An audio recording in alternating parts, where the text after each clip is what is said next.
Sir बहुत बड़ा बड़ा दावा आप लोग करते थे नीतीश जी के साथ अब समझौता नहीं होगा, है ना, किसी हालत में उनके साथ नहीं जाएंगे। फिर देख रहे हैं कि नीतीश जी अपने शर्तों को सब लगा लिए। देश राज्य का दर्जा दीजिएगा बिहार को आप लोग सरकार।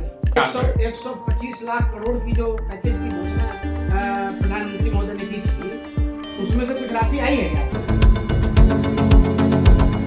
फाइनल पोस्ट के सभी दर्शकों को ज्ञानेश्वर गौतम का नमस्कार। अभी हमारे साथ बैठे हैं भारतीय जनता पार्टी के कद्दावर नेता, 2 बार के विधायक, भारतीय जनता पार्टी के प्रवक्ता और चुनाव जो समिति है, चुनाव अभियान समिति जिसके माध्यम से टिकट फाइनल किया जाता है, उसके सचिव प्रेम रंजन पटेल जी। प्रेम रंजन जी पटेल जी, आपका बहुत बहुत स्वागत है हमारे इस चैनल पे। नमस्कार। तब क्या लगता है सर, सरकार बनेगी? निश्चित, इसमें कोई शक है क्या?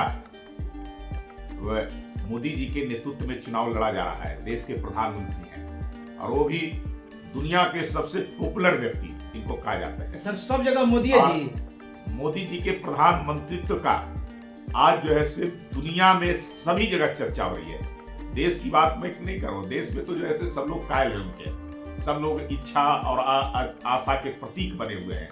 सब लोग जो है बार बार प्रधानमंत्री के रूप में मोदी जी को देखना चाहते हैं। जिस प्रकार से लोगों को उन्होंने सेवा किया है, एक सेवक के तौर पे उन्होंने कहा मैं प्रधानमंत्री नहीं हूँ, मैं सेवक हूँ, जनता का सेवक। और उसके अनुरूप आज जिस प्रकार से जो है उन्होंने काम किया है, तो आज तक आजादी के बाद इस प्रकार का कोई काम देश के अंदर में नहीं हुआ था। लोग तो सब विभाग दिखाते थे, चुनाव में आते थे, घोषणाएं करते थे, सर लेकिन घोषणाओं पर अमल नहीं होता। सर बहुत बड़ा बड़ा दावा आप लोग करते थे, नीतीश जी के साथ अब समझौता नहीं होगा, है ना, किसी हालत में उनके साथ नहीं जाएंगे। फिर देख रहे हैं कि नीतीश जी अपने शर्तों को सब लगा लिए। देखिए, हमारे तरफ से, पार्टी के तरफ से कई बार जो है कहा गया कि दरवाजे बंद हैं, लेकिन दरवाजे किस लिए होते हैं? वो खोलने के लिए और बंद होने के लिए। अगर परमानेंट अगर बंद हो गया तो उसको दीवार कहा जाता है। और राजनीति में ये कोई मायने मतलब नहीं रखता है, हर व्यक्ति के लिए दरवाजे नहीं होता है। और नीतीश कुमार का साथ बहुत लंबा हमारे साथ रहा है, बहुत दिनों तक। अटल बिहारी वाजपेयी के समय से, अटल बिहारी वाजपेयी जी प्रधानमंत्री थे, उनके साथ वो मंत्री के रूप में, एक बेहतर मंत्री के रूप में, एक अच्छे जो है प्रभावशाली व्यक्तित्व के रूप में नीतीश कुमार को। उसके बाद हम लोग बिहार, नीतीश कुमार के नेतृत्व में बिहार में लड़े और जंगल राज को समाप्त किए।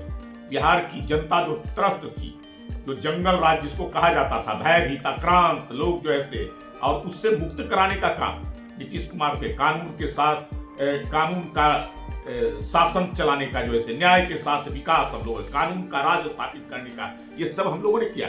और विकास को पटरी पर लाने का काम, जहाँ कोई विकास नहीं होता था, केवल घोटाले गड़बड़ी जो है यही सब होता था, लेकिन हम लोगों ने जो है हर क्षेत्र में काम किया नीतीश कुमार के मुख्यमंत्रित्व काल के रूप में। तो लंबा साथ रहा है, तो अगर साथ फिर से बिहार के लिए आ गया तो ये हिट करना है, बिहार के लिए है। डबल इंजन की सरकार बिहार की विकास की गति को और जो है ज्यादा आगे बढ़ेगा और मिलेगा। एक तरफ मोदी ऊपर बैठे हैं प्रधानमंत्री के रूप में, जो बिहार को विकसित राज्य के रूप में देखना चाहते हैं। का दर्जा दीजिएगा बिहार को आप लोग सरकार, पुनः एक बार बनेगी। देखिए, ये यूपीए की जब सरकार थी, मनमोहन सिंह के नेतृत्व वाली, उस समय विशेष राज्य का दर्जे की मांग हुई थी और हम सब लोग, हम भी विधायक थे, दोनों सदनों से, बिहार विधानसभा से, विधान परिषद से, और एकदम हम लोगों ने प्रस्ताव पारित कर करके भारत सरकार को भेजा था विशेष राज्य का दर्जे के लिए। उसके लिए एक कमेटी बनी थी, भारत सरकार ने बनाई थी, रघुराम राजन कमेटी। और उस रघुराम राजन कमेटी की रिपोर्ट आई थी कि विशेष राज्य के दर्जे के प्रावधान को समाप्त कर दिया गया है, लेकिन इसको विशेष नजर या पैकेज की आवश्यकता है बिहार को विकास के लिए। लेकिन उसके बावजूद जो है वो यूपीए की सरकार ने इसके लिए कोई इनिशिएट नहीं किया, कोई जो है अलग से कि हम कुछ राशि दे दे विकास के लिए, कुछ अलग से योजना बना दे। लेकिन प्रधानमंत्री जब नरेंद्र मोदी जी बने तो उन्होंने विशेष पैकेज 125 करोड़ रुपए का देने का काम किया। और इतना ही नहीं, हाँ सुन लीजिए ना, इतना ही नहीं, उन्होंने कहा कि मेरी विशेष नजर बिहार के ऊपर होगी, बिहार के पिछड़ेपन को समाप्त करने के लिए, बिहार की गरीबी को समाप्त करने के लिए, बिहार को मुख्य धारा से जोड़ने के लिए, और बिहार अन्य राज्यों की भांति सबके साथ खड़ा हो सके, इसके लिए जो भी आवश्यकता पड़ेगी, जितनी योजनाओं का, जितनी राशि का, वो सब जो है से हम देने का काम करेंगे। नीतीश कुमार अब साथ आ गए, वहां से ऊपर से जो है से योजना राशि सारी जो है से मिलेगी। सर, वो जो 125 लाख करोड़ की जो पैकेज की घोषणा प्रधानमंत्री महोदय ने की थी, उसमें से कुछ राशि आई है क्या? आई नहीं है।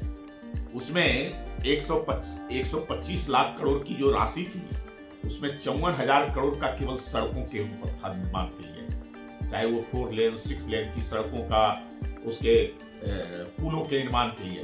लेकिन आज अगर आप देखेंगे केवल पुल और सड़क निर्माण के लिए, तो आज 2,15,000 करोड़ की राशि का काम उस पर हो रहा है। इसके अलावा बहुत सारे पूरे देश के अंदर में देखेंगे कि राज्य के अंदर में एक एम्स, और यहाँ एक एम्स पहले अटल जी के समय में मिला, दूसरा एम्स फिर दरभंगा के अंदर में जिसकी स्वीकृति हो गई इस सरकार के अंदर में। कई सारे यूनिवर्सिटी, कई सारे संस्थान, कई सारे रेलवे में काम, एयरपोर्ट और पुल का तो झड़ी लग गया। पहले 4 पुल गंगा पर होते थे, आज 18 पुल, सब पाइपलाइन में कई सारे बन गए, बहुत सारे काम लगे हुए हैं, बहुत सारी जो है स्वीकृति हो गई। ये सारे केवल एक क्षेत्र नहीं करे, मैं तो हर क्षेत्र में कर रहा हूं, इतना काम हुआ है। और मोदी जी की बनाई योजनाओं का जो गरीब प्रदेश है, जिन चीजों का मिलता है, चाहे अन्न का योजना हो, 80 करोड़ देश के अंदर में अगर मिल रहा है लोगों को, तो सर्वाधिक लाभ अगर किसी को होता है जो गरीब प्रांत है उसी को मिलता है। चाहे उत्तर प्रदेश सर्वाधिक आबादी वाला राज्य हो या हमारा बिहार हो, उसी को इसमें प्राप्त होता है। अब 5 लाख रुपया स्वास्थ्य के लिए मिलता है एक परिवार को प्रति वर्ष, जन आरोग्य योजना का, योजना आयुष्मान भारत, और उसमें सर्वाधिक अगर कोई लाभ लेने वाला प्रदेश है तो हमारा बिहार का है। किसान सम्मान निधि का सर्वाधिक लाभ लेने वाला कोई प्रदेश है तो हमारा बिहार है।